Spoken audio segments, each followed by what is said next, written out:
Hello दोस्तों, exam time number 1 में एक बार फिर से आप सभी दोस्तों का स्वागत है। सबसे पहले मैं आप सभी YouTube फैमिली को नए वर्ष 2024 की हार्दिक हार्दिक शुभकामनाएं और आप लोगों का जो ये साल है बहुत अच्छे से गुजरे और भगवान आपके साथ रहे और आपका साथ दे। चलिए दोस्तों, क्लास 12 का एक और टॉपिक आज हम लोग यहां पर डिस्कस करेंगे जो कि आपके लिए इंपॉर्टेंट हो सकता है और जो 2017 में क्वेश्चन पूछा जा चुका है। ठीक, तो इस क्वेश्चन को हम लोग क्या करेंगे, डिस्कस करेंगे।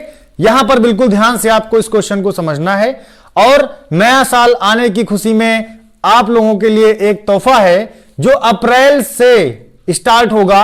आपको हम बता दें कि क्लास 12 10th आपका बेसिक से लेकर एडवांस तक का पूरी क्लासेस आपको यहां पर प्रोवाइड की जाएंगी।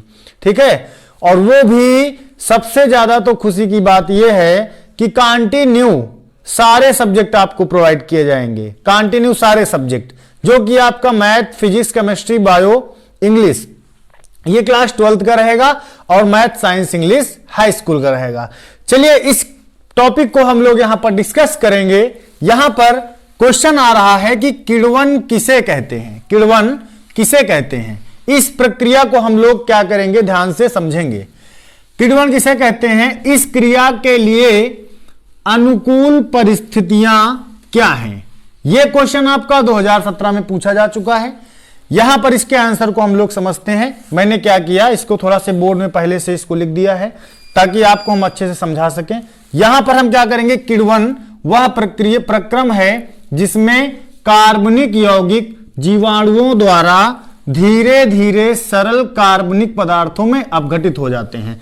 यानी कि किण्वन वह प्रक्रिया है जिसमें कार्बनिक यौगिक जीवाणुओं के द्वारा क्या होते हैं, किसमें, कार्बनिक पदार्थों में अपघटित हो जाते हैं। अर्थात यह क्रिया जीवों द्वारा संपन्न होती है।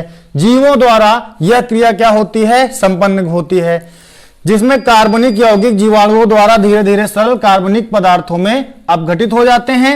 यह क्रिया जीवों द्वारा संपन्न होती है। यह एक ऊष्माक्षेपी प्रक्रम है। कौन सा प्रक्रम है, ऊष्माक्षेपी प्रक्रम है। किण्वन शब्द का प्रयोग सर्वप्रथम लिपिक नामक वैज्ञानिक ने किया था। अच्छा, किण्वन शब्द का प्रयोग सर्वप्रथम किसने किया था, लिपिक नामक वैज्ञानिक ने किया था। इस प्रक्रम में कार्बन डाइऑक्साइड गैस के तीव्रता से निकलने के कारण विलयन उबलने सा लगता है।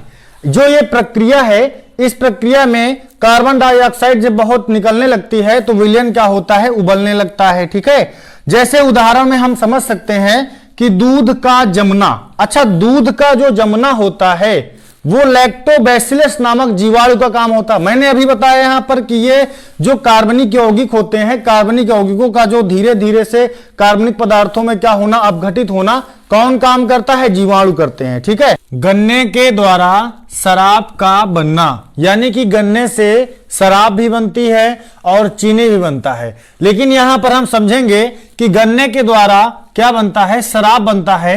ये किसके कारण बनता है, जीवाणुओं के कारण बनता है। ठीक है, इस प्रक्रिया के लिए निम्न परिस्थितियां आवश्यक हैं। इस प्रक्रिया में कुछ ऐसी परिस्थितियां हैं जो फिक्स हैं, उसको हम लोग यहां पर देखेंगे। देखिए, इसके लिए ताप 25 से 30 डिग्री सेल्सियस होना चाहिए। अगर हम किण्वन की क्रिया को करेंगे तो उसका ताप जो होगा वो 25 डिग्री सेल्सियस से लेकर 30 डिग्री सेल्सियस होना चाहिए। विलयन तनु होना चाहिए। विलयन क्या होना चाहिए, तनु होना चाहिए। तनु का मतलब होता है पतला होना चाहिए। तनु का मतलब पतला, तो विलयन कैसा होना चाहिए, पतला होना चाहिए, क्योंकि इस विलयन में एंजाइम सक्रिय होते हैं। अगर आपका विलयन पतला होगा तो उसमें जो एंजाइम होंगे वो सक्रिय होंगे। सक्रिय होने का मतलब यह है क्रिया करने में जल्दी होगी, मतलब क्रिया करने में वो क्या होंगे, सक्षम होंगे। विलयन का पीएच परिसर 6 से 8 तक होना चाहिए। अगर हम लोग किण्वन की प्रक्रिया को करेंगे तो इसका जो परिसर होगा वो 6 से 8 तक का होना चाहिए। यहां से देखिए, मैंने आपको बता दिया कि किण्वन किसे कहते हैं, इस प्रक्रिया के लिए अनुकूल परिस्थितियां क्या हैं। ठीक, किण्वन वह प्रक्रम है जिसमें कार्बनिक यौगिक जीवाणुओं द्वारा धीरे धीरे सरल पदार्थों में अपघटित हो जाते हैं। कार्बनिक यौगिक जीवाणुओं के द्वारा धीरे धीरे धीरे धीरे क्या होते हैं, पदार्थ में, किसी पदार्थ में अपघटित हो जाते हैं। जैसे दूध का दही में बनना,